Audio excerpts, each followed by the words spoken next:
of Cosmos. I come to you then this night with a feeling of universal love within my heart, and the intent of manifesting amongst you the great mantle of the violet flame cape, that it may be held over you all, is my prayer. And may the power of the magnification of the courtesy and grace of heaven manifest within your hearts and feeling worlds. Let all discord then be stilled in that perfect feeling of God harmony, and the universal be adored as it has never been before in the temple of your being.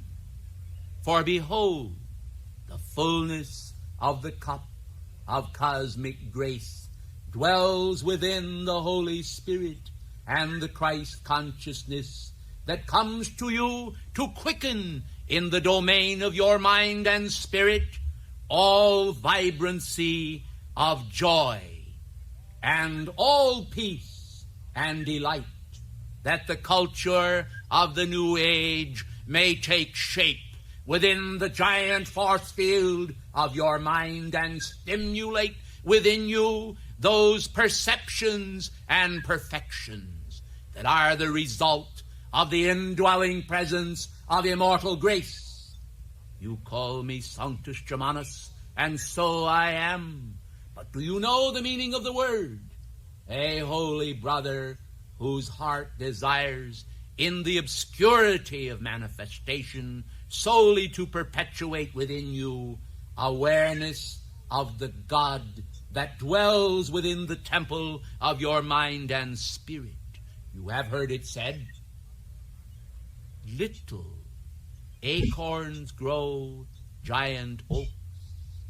True is this, and so, from the very delicate and seemingly finite and small concepts of your mind, if you will it so, you can bear the great winds of freedom to the earth, and began that process of purging whereby the earth may become a purified and fit habitation for the spirit that indeed created it.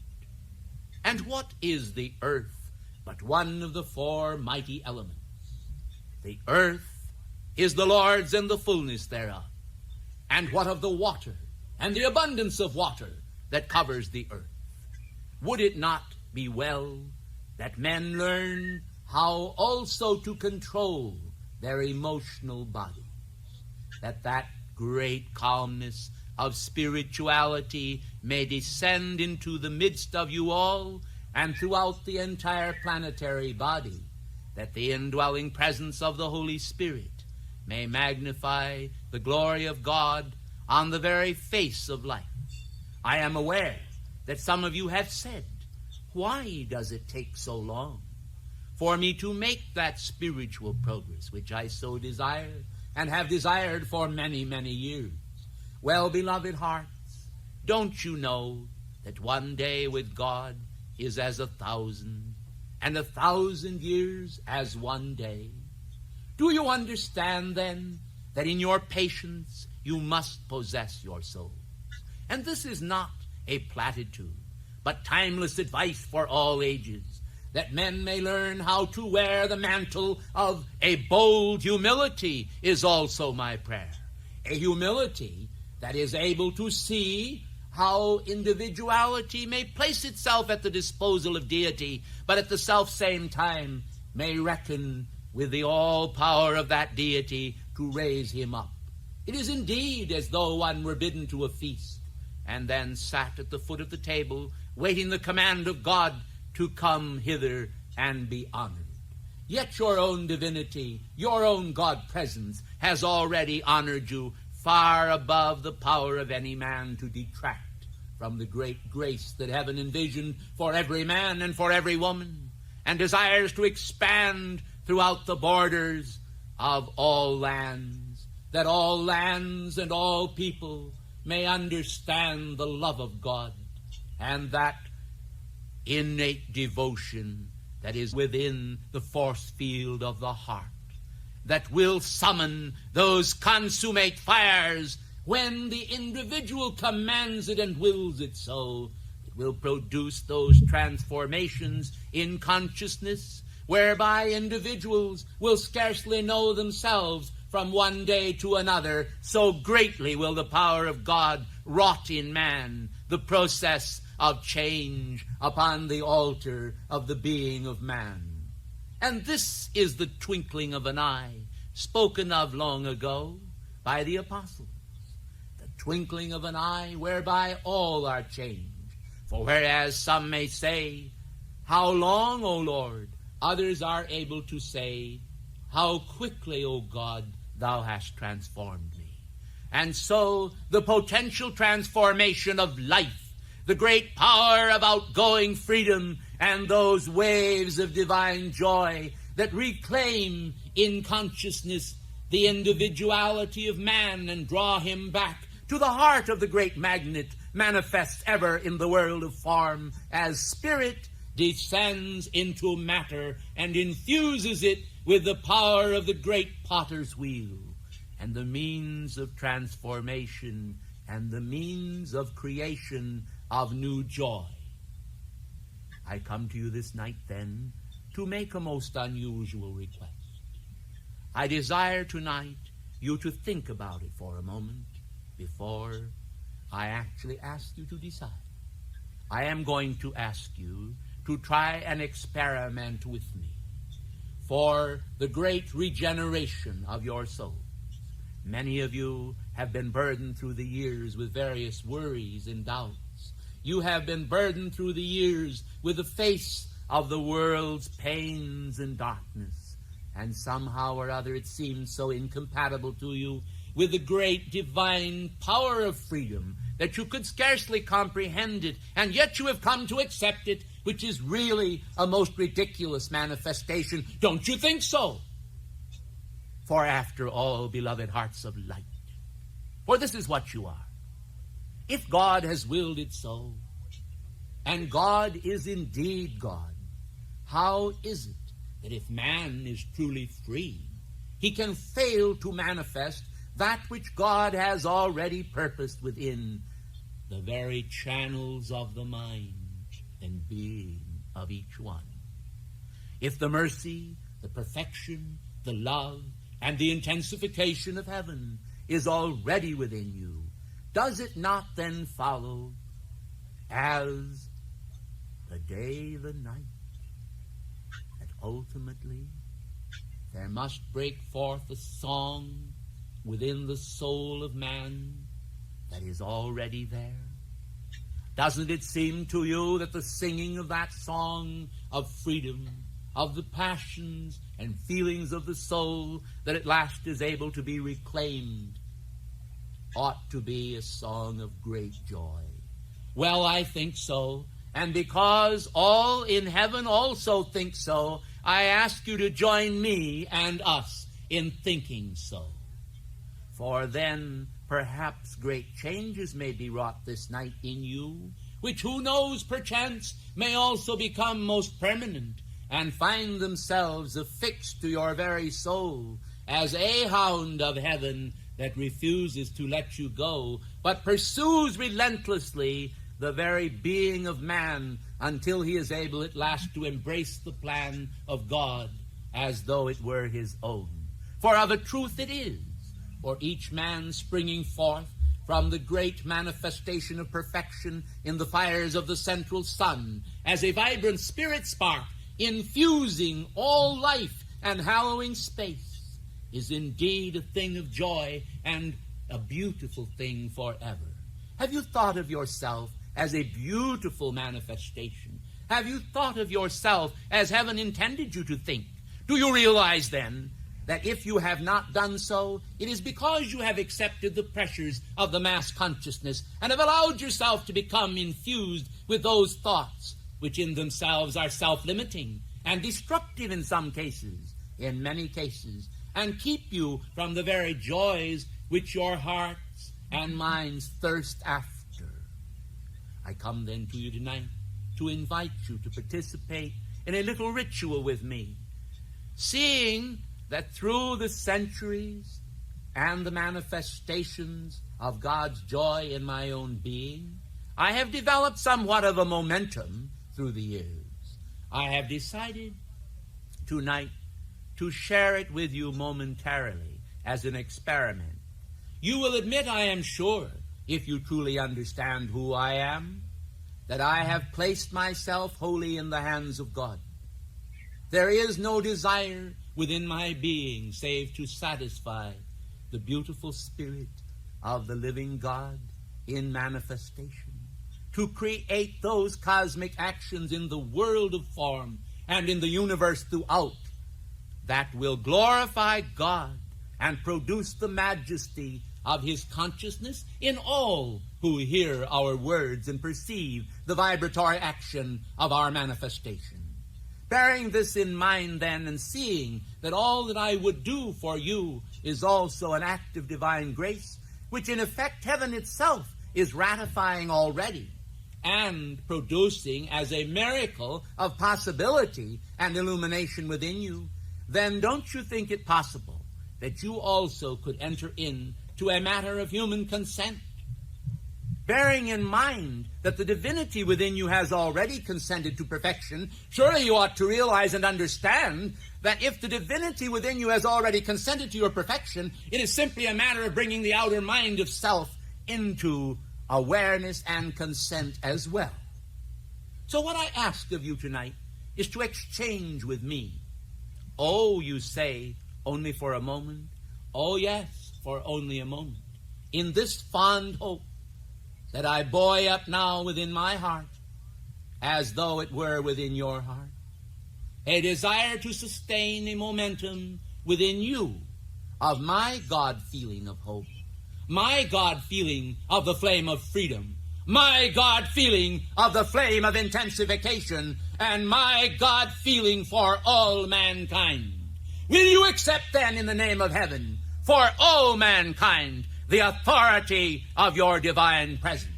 And will you let that authority take command within your world of that outer world, with its thoughts, its precepts, its errors, its darkness, and its light, and turn all into the joy of the light of God that never fails? In the name of the entire spirit of the great white brotherhood, in the name of the great effort of all of heaven and of the brothers most sacred who come with me this night, I ask you, will you exchange your mortal consciousness for my consciousness for a period of 1 minute? I can promise you that if you succeed in effectuating within the force field of mind and feelings of the intensification which I also hold, that it will leave a permanent imprint upon your soul, which will become a matrix of the living God, a matrix of freedom that will generate, and regenerate within you awareness of God and those magnificent determinations which, when summoned by the will of the individual and by the will of God, will produce in the world those miracles of faith and joy which can be a blessing unto the entire planetary body in its moments of utter darkness, when it is groping blindly, turning first to the right and then to the left. It will marshal those forces of joy and order in opposition to those forces of chaos and confusion, and help to produce in the world wherever you will move, and so long as you will sustain your own momentum of that God freedom, that activity of cosmic reality, which is the force field of the living God. Freedom! Freedom to be, freedom to see, and freedom for you as well as for me. Several years ago, I quoted a fairy tale. Mirror, mirror on the wall, who's the fairest of them all? Why, I am. And when individuals understood it and recognized that, they understood, of course, that I was not speaking of myself as a human identity, as le Comte du Saint-Germain, but rather I was speaking in the intensified God feeling of the perfection of my divine being. You have a divine being as well as I. And if we all have a divine being, can we not then successfully exchange our consciousness? I believe so. And so tonight, with hierarchical permission, I am seeking to effect this very condition in your midst, and extending this privilege through the transcripts that are being made of that which I am saying, that I may help to produce in the world an ever-accelerating cosmic action in the domain and purposes of God freedom, which will help and assist those God momentums which the world requires and needs, which the world cries out for today, which the world does not have, which the world does not always understand, but which I am bringing to mankind in answer to the calls, to the prayers, and to the invocations of those individuals upon the planetary body who have asked it. I am responding, and I am responding with a full fury of cosmic intent that shall seal the doorway where all human blasphemy dwells, and replace the sense of human blasphemy with a sense of man's dedication and realization and understanding of the fullness of God as a potential, as a possibility, not just as a fragment of heaven, but as the potential of the allness of heaven upon the planetary body, and right where you stand. Do you understand? Well, you better. For after all, beloved hearts, if you decide that you do not understand, it is always possible that heaven will move on and another will replace you. I hope you understand, because through understanding, in the midst of all man's getting, he is able to perceive the realities of life. And this, I must admit, is somewhat quite a task in this age of mankind's exposure to the bombardment of millions of words, millions of photographs, pictures, and ideas, so that the universe where you dwell, that little segment of space, in reality is literally flooded, as was foretold. The demons will cast out the manifestation upon the planetary body of a flood. Well, then, after all, they cast out a flood, and I cast out a flood, and your I am presence casts out a flood. What is it that is being released? The demons are releasing a flood of opposition and blight upon the planetary body. And we are releasing a flood of cosmic love, wisdom, and power. Which will you elect to take this hour? I ask you, and after all, I have a right to expect an answer. For you invoked my presence. You called forth my very being by your willingness to come here and to hear what I have to say. And what I have to say is very simple, yet most beautiful when viewed from the standpoint of soul. For from the standpoint of soul, the reality of that soul not only can be kindled now, but forever in your consciousness.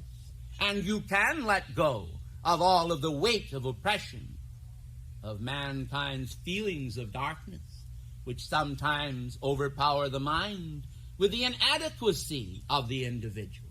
And after all, are you that inadequate individual, or are you a divine manifestation?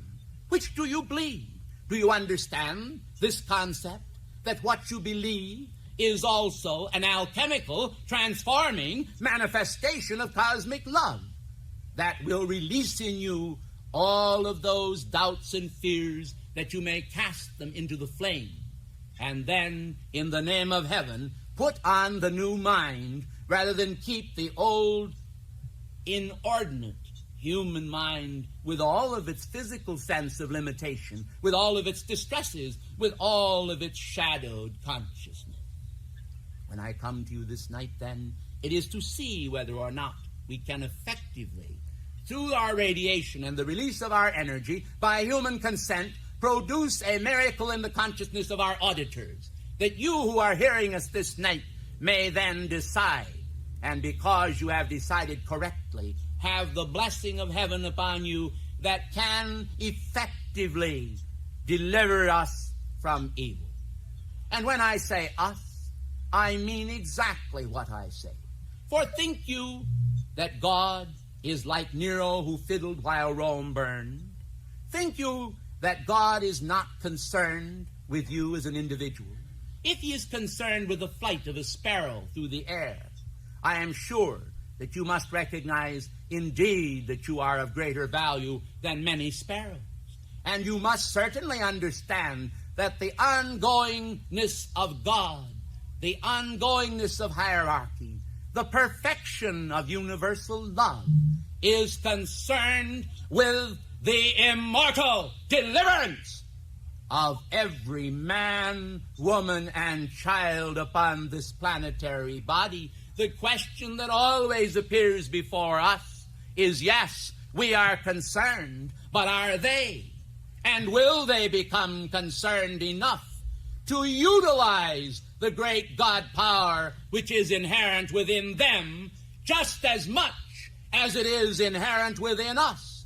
For think you that the role of an ascended being is one of superior intelligence and dominance that is impossible to you?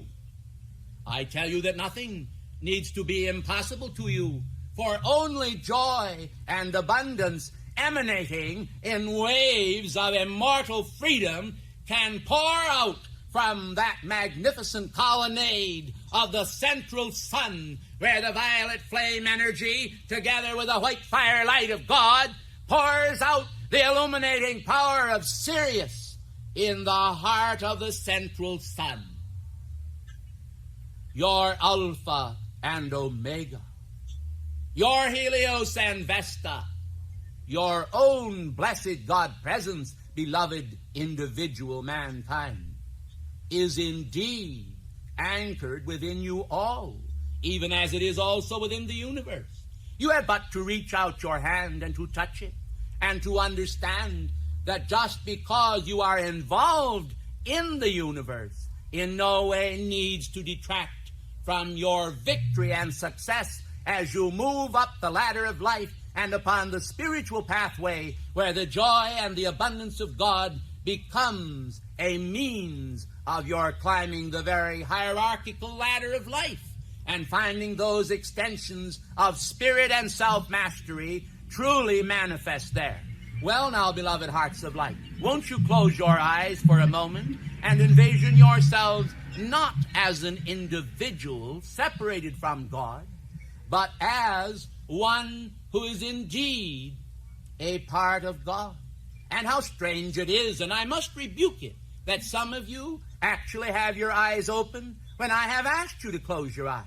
Do you understand that I do not speak but to illumine you?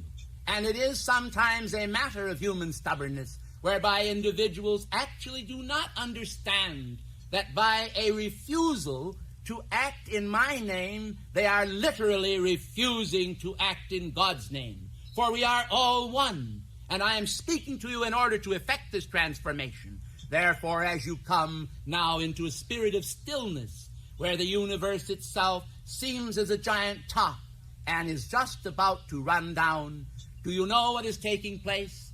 It is a slowing down for a moment of your perceptions and your sense of perception, so that we may increase the tempo and prepare you to be engaged in the very teeth of our cosmic attention. Listen then to what we are saying, for we are nearing now the point in our illumination whereby the great joy of God from our heart will be momentarily transferred to your heart.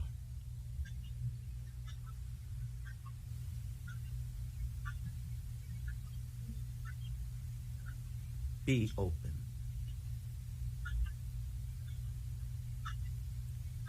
Let the clouds of witness, the Urim and the Thummim of cosmic grace,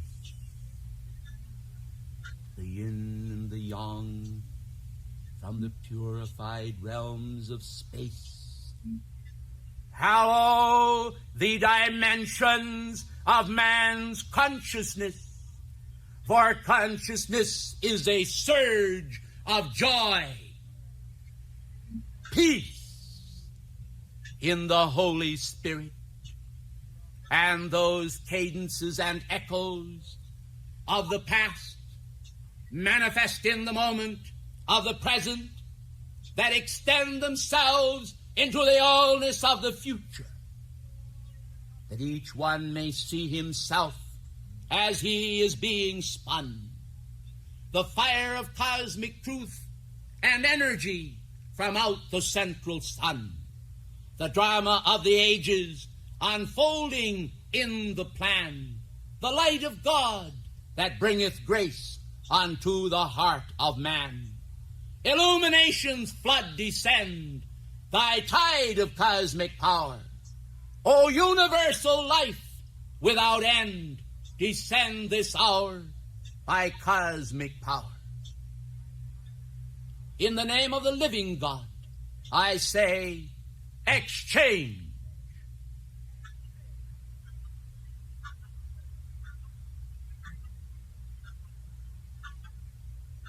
O cup of grace, thou holy grail, within the form descend.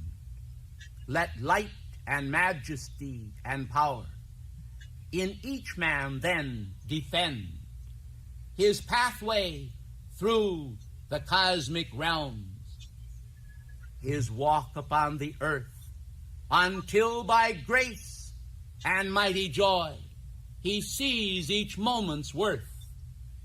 For man is God, and God is man.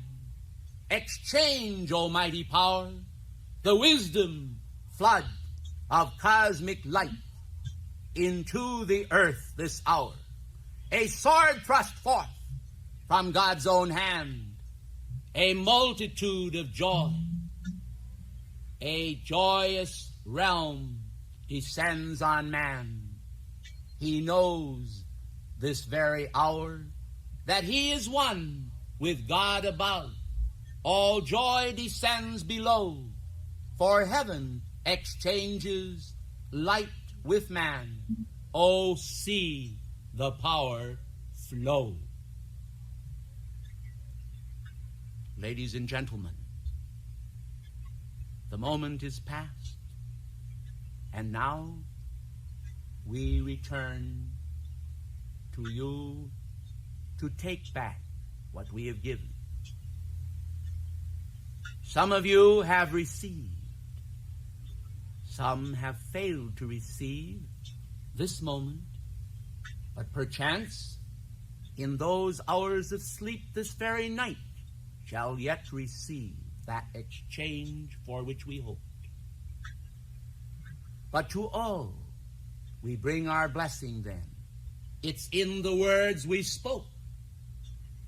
Oh, won't you see that God's own joy does flourish like a flower, and hearts of all without alloy confess his mighty power. Ladies and gentlemen, what now is taking place is alchemy. It is an ancient formula of Fohat.